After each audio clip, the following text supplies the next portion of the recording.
Morning guys, from John Jones of the Reddish Rascals. Gonna do you a little plot tour video this morning. We've invested in some camera equipment for the phone. So as you can see, I've got a microphone set now, so hopefully it cuts out a bit of wind noise and background noise and stuff, so make our videos a bit more audible. And we've also, as I did in a previous video, we've got a tripod phone stick which will help as well. So without further ado, I'm going to turn the camera around and I'm going to give you a bit of a plot tour on Saturday morning at 7 o'clock on the 15th of March of both mine and Hayley's plot, just so that you can see where we're up to and what we're going to have planned for the future. So guys, as always, we'll start on Hayley's plot number 6, and there's the panoramic. So we've opened the vents up in the polytunnel, even though it's a cold and frosty morning this morning, just to help with the condensation issues that we've had over the winter in there, because we kept them shut because of the high gales, but it does create a lot of moisture and dampness in there. So we're trying to keep them open as much as possible now that it's nice in the day, so the moisture will evaporate. Got to work on the compost base as we've been using it. We've found a source for coffee grounds. One of Hayley's friends is good enough to save them in a job for us, so we've got loads down at the moment. We're going to try and use it as a composting material for browns, and also to dig it into the soil as an improver. We've put some on the later rhubarb, as you can see, so the worms will take it up and start to condition the soil. We've got a few leeks which were planted in the autumn last year, so as you can see, not doing much, but they mostly built up a good root system, and as soon as it starts getting warmer, hopefully they'll put on a bit of bulk. As you can see down this side, most of the beds have been prepped now, ready for spring.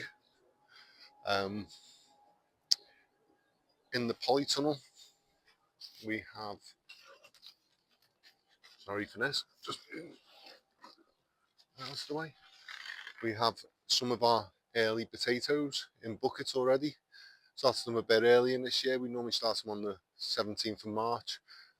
This is what I've always been told to do by my Uncle Dave, but we thought we'd give them a go a bit earlier this year because we've got the polytunnel, so they can keep the frost off better.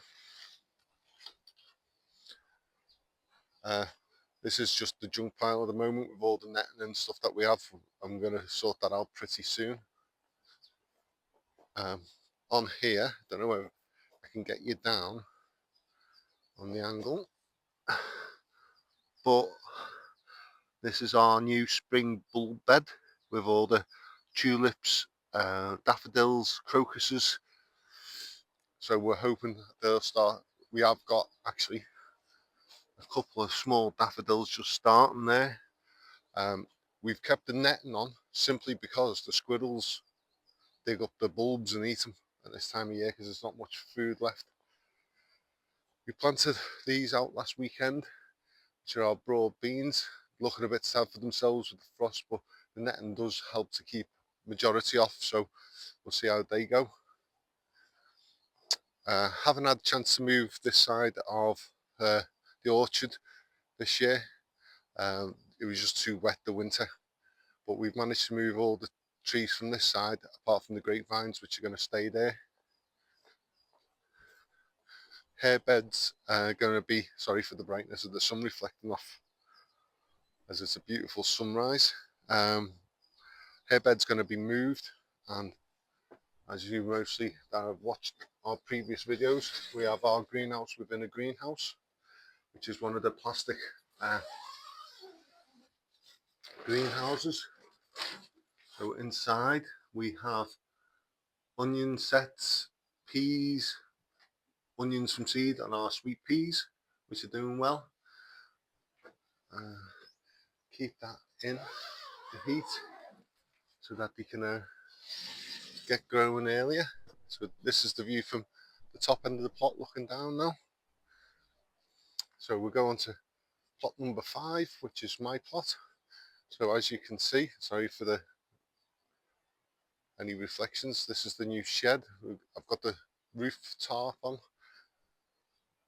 Just got to put the sides on later today when Hayley comes.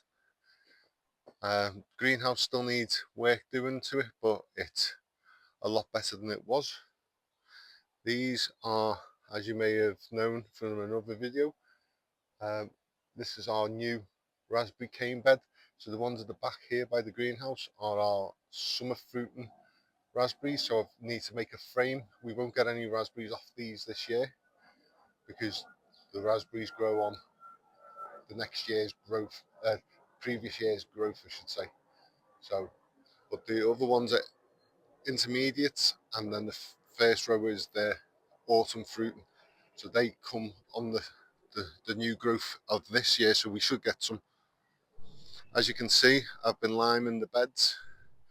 Hayley's been digging them over and hoeing them. These beds, the raised beds, so that 4 stack one is going to be our new parsnip bed, and the other 3 here are going to be our carrot beds because we eat lots of carrots and parsnips. So that's what we're going to do. From our good friend Terry King, uses ideas for raised pallet beds, and it's easier to weed and keep control of because you're not bending down all the time. So here we have our 4 strawberry beds, as you can see.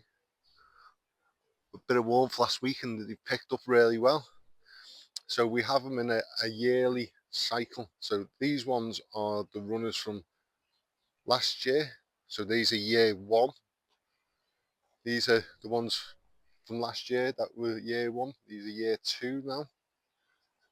And these are year 3. After year 3, you're meant to discard them or split them. So this year, we've done the 4th year without splitting as a trial bed to see what size strawberries and what size we get. So these will be removed at the end of this year, and the first years will be placed into them, and they'll go 1, 2, 3 and 4. These are all the fruit bushes that were on Hayley's plot that we've transplanted. So we've got the 2 gooseberries, we've got 2 black currants, another 2 black currants, and the red currants. And in the middle, we've started to do our orchard. So the apple tree in the background by the shed was originally here anyway. Then we've got a pear tree, a cherry tree and a plum tree. And then in this area where we're progressing is going to be the 2 apple trees that are left on Hayley's plot, and then the juniper and the sloan will be placed in here as well. As you can see, there's not much change on this part of the plot apart from down here, which I'm going to show you now. So this one area, so it's under the flag all the way to the edge there where you can see it. Sorry for the plane noise, we are on the Manchester Airport flight path here. Here's what I got all these roots out of. So we have a mixture of comfrey, raspberry canes, mare's tail, bindweed, docks, dandelions and any other perennial weeds that you can think of. So as we've been digging them out, I've been putting them on this green tarpaulin so I can let them dry out a bit, take all the soil off, and then they can be dealt with either in a perennial weed bin or they'll be taken to the local municipal tip to their green waste collection, because our compost heaps here, because they're only a metre square, don't get hot enough to kill this off. So the project is to carry on down here, as this has never been touched. All these raspberry canes are coming out and going, and this is going to be covered with black polythene, all the way down to the edge of the path. We're going to put some compost, loads of coffee grounds in it, bloodfish and bone meal. It's lovely soil because nothing's ever been growing in here apart from the raspberry canes. So we're going to cover in black polythene, and we're going to grow our squashes and courgettes in this area this year. And then when I get a chance to sort this area out, that's going to be where the new sweet corn's going to go. This area we're still working on. It looks like a tip at the moment, but we got good plans for this area, which I'll go through in another video. So I'm going to walk to the end of the pathway and turn around so you can see the plot from the end. So this path with the greenhouse and the shed, then the green shed and the two greenhouses next to it, both mine and Haley's plot. And I worked out roughly it's a third of the size of a football pitch. So we will have lots of food and vegetables and fruit this year. So please watch the videos, give them a like and a subscribe, and follow us on our journey. And I must say a great thanks to Chris and Dawn, our committee treasurer and secretary. They've sourced a local tree surgeon, and he's been dumping loads of chippings, and we managed to get some for Haley's main path this time, and hopefully there'll be more in the future to finish off both plots. But the other plot holders we had to share some with, so without taking it all. So we'll see a lot of progress this year on this plot. So hope you have a nice plot tour, and look forward to producing more videos in the future. That's goodbye from the Reddish Rascals.